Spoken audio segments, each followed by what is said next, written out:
जय हिंद साथियों, मैं Rai Singh sub inspector Rajasthan police से हूँ और साइबर अवेयरनेस के लिए नए नए वीडियोस आप लोगों के लिए बनाता रहता हूँ। इस बार का जो वीडियो का जो हमारा सब्जेक्ट है वो है ऑनलाइन रियल मनी गेम्स। तो इस सब्जेक्ट पे चर्चा करना क्यों आवश्यक है साथियों? एक्चुअली क्या है, ये जो ऑनलाइन रियल मनी गेम्स चल रहे हैं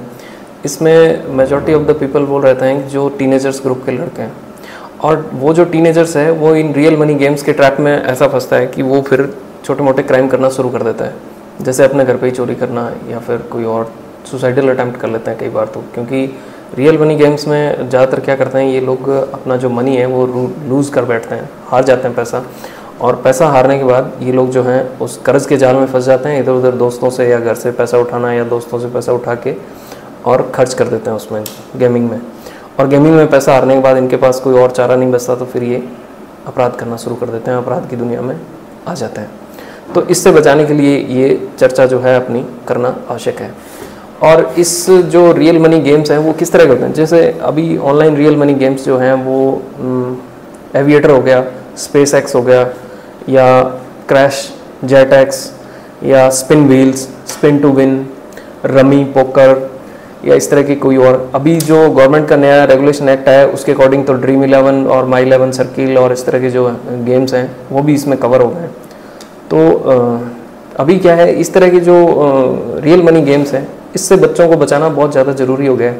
तो यदि आप अपने बच्चों के जो मोबाइल हैं उनको मॉनिटर करें, उनका स्क्रीन टाइम देखें कि वो कहाँ अपना टाइम स्पेंड कर रहे हैं, उनकी कौन सी साइट विजिट कर रहे हैं, ये तरह की उनकी जो एक्टिविटीज़ हैं वो मॉनिटर करें, तो आपको पता चलेगा कि यदि आपका बच्चा इस तरह की चीज़ों में यदि जा रहा है रियल मनी गेम्स की तरफ, तो तुरंत आप उसकी काउंसलिंग करें। और इस तरह के जो ऐप्स हैं वो उसके मोबाइल में आपको aviators, space X Y, jet X और ये स्पिन टू विन और रमी पोकर टाइप के यदि कोई मिलते हैं तो उनको आप बच्चों के मोबाइल से तुरंत हटा दें, जिससे कि आप अपने बच्चे का जो फ्यूचर है वो सिक्योर कर पाएँ और उसको किसी क्राइम की दुनिया में आने से बचा पाएँ। ये इजी मनी के चक्कर में क्या है कि इसमें जो टीनेजर्स होता है वो फंस जाता है, ट्रैप हो जाता है,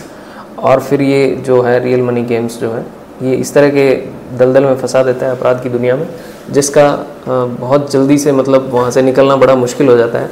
और टीनेजर्स जो बच्चा होता है उसको इतना एक्सपोजर नहीं होता कि वो चीज़ें समझ पाए कि अब इससे निकलना कैसे है, और ना ही वो डरता हुआ किसी से शेयर करता है, तो फिर वो उल्टे सीधे सुसाइड तक के अटैम्प्ट भी है वो कर लेता है, और कई उस अटैम्प्ट में कामयाब भी हो जाते हैं कई बच्चे। तो बड़ा दुखदाई होता है समाज और सोसाइटी के लिए। और लेटेस्ट एक छोटा मोटा एक ये हुआ था कि एक ने तो मर्डर तक कर दिया। एक अभी सेंसेशन चला था, काफ़ी वो न्यूज़ काफ़ी सेंसिटिव रही थी कि एक पोते ने जो है अपनी दादी का मर्डर कर दिया, क्योंकि दादी ने उसको ऑनलाइन गेमिंग से टोका टोकी कर दिया, गेम खेलने से रोक दिया टाइप्स, तो उसने दादी का मर्डर कर दिया। तो बड़ा ही बहुत बड़ा गंभीर अपराध जो है इस तरह का घटित हो गया, सिर्फ छोटी चीज़ों की वजह से कि हम उसको मॉनिटर नहीं कर पाए कि ये क्या कर रहा है और कौन सी साइट विजिट कर रहा है, कौन से गेम्स खेलता है। सरकार ने अभी जो online promotion and regulation of online gaming bill 2025 ये जो लेके आई है गवर्नमेंट,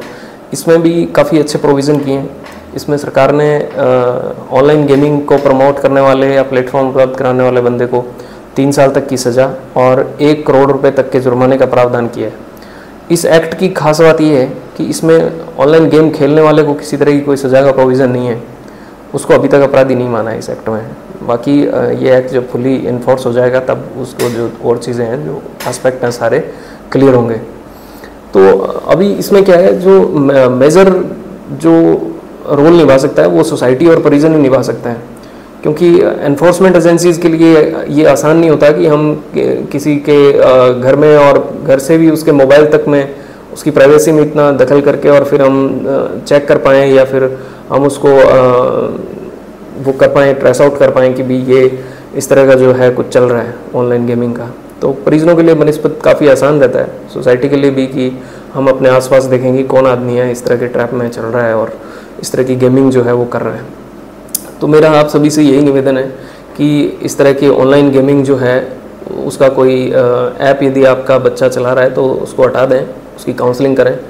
और मोबाइल से दूर करके उसको बुक्स की जो है वो लत डालें। और दोस्तों, ये वीडियो यदि आपको अच्छी लगी तो आप आगे शेयर भी करना। Thank you. जय हिंद।